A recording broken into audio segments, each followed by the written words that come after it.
उधर खबर है कि चीन में कोरोना से हालात लगातार खराब होते जा रहे हैं। एक वेबसाइट ने दावा किया है कि चीन में शंघाई और बीजिंग समेत कई बड़े शहरों के अस्पताल मरीजों से अब भर चुके हैं और हालात ऐसे हो गए हैं कि नए मरीजों को भर्ती करना भी मुश्किल हो रहा है। जियोपॉलिटिकल इन्फो के मुताबिक ऐसा इसीलिए है क्योंकि चीन की सरकार ने बिना किसी प्लानिंग के जीरो कोविड पॉलिसी को खत्म कर दिया।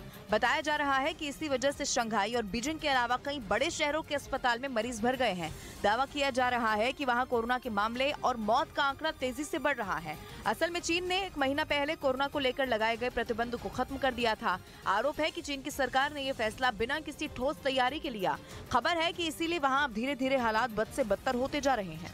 उत्तर कोरिया में फैली एक रहस्यमयी बीमारी की वजह से राजधानी प्योंगयांग में लॉकडाउन लगा दिया गया। वहां कुछ लोगों ने सांस लेने में तकलीफ होने की शिकायत की और जब ये शिकायतें बढ़ती गईं तो किम जोंग उन की सरकार ने राजधानी में 5 दिन का सख्त लॉकडाउन लगाने का ऐलान कर दिया। दक्षिण कोरिया की एक न्यूज एजेंसी का आरोप है कि किम जोंग उन कोरोना जैसी ही किसी महामारी की बात दुनिया से छिपाना चाहते हैं। दावा तो ये भी है कि सरकार ने प्योंगयांग के लोगों के लिए एक आदेश जारी किया है जिसमें लोगों से दिन में कम से कम 4 बार अपना तापमान नापने और उसकी जानकारी नजदीकी अस्पतालों को देने को कहा गया है।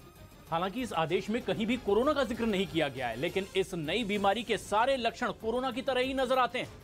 यही वजह है कि किम जोंग उनकी सरकार ने लोगों से ज्यादा सतर्क रहने की अपील की। हालांकि दूसरी तरफ अचानक लगे लॉकडाउन से वहां हड़कंप मच गया, जिसके बाद लोग जरूरत की चीजें इकट्ठा करने में जुटे दिखाई दिए।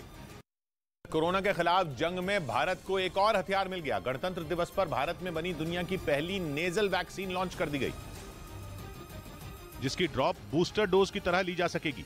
भारत बायोटेक की नेजल वैक्सीन इनकोवैक को केंद्रीय स्वास्थ्य मंत्री मनसुख मांडविया ने लॉन्च किया और इसे भारत और विश्व कल्याण के लिए अहम बताया। हमारा लक्ष्य है देश और विश्व स्वस्थ रहे। भारत बायोटेक की नेजल वैक्सीन के लिए सरकार को प्रति डोज 325 रुपए, जबकि निजी अस्पतालों को इसके लिए 800 रुपए देने होंगे। कोरोना वैक्सीन बनाने वाली अमेरिका की कंपनी फाइजर पर बेहद सनसनीखेज आरोप लगे। एक स्टिंग ऑपरेशन के जरिए दावा किया गया कि अपनी जेब भरने के लिए फाइजर कोरोना वायरस से छेड़छाड़ करने की कोशिश में है, ताकि वायरस बेहद जानलेवा हो जाए और कंपनी कोरोना का नया टीका बना सके।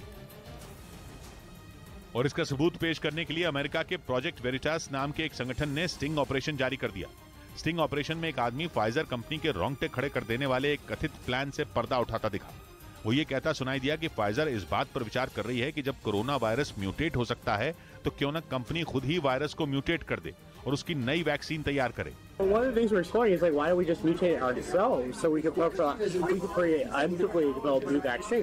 इतना ही नहीं, उस शख्स ने कोरोना वायरस को म्यूटेट करने के लिए बंदरों को जरिया बनाने के बारे में सोचने का भी दावा किया। इस आदमी को फाइजर कंपनी के रिसर्च डेवलपमेंट डिपार्टमेंट में डायरेक्टर बताया गया। हालांकि ये दावा सच है भी या नहीं, इसका ही कोई सबूत नहीं। और तो और जिस प्रोजेक्ट वेरिटास संगठन ने फाइजर कंपनी पर आरोप लगाए उसके तौर तरीकों पर सवाल उठते रहे हैं।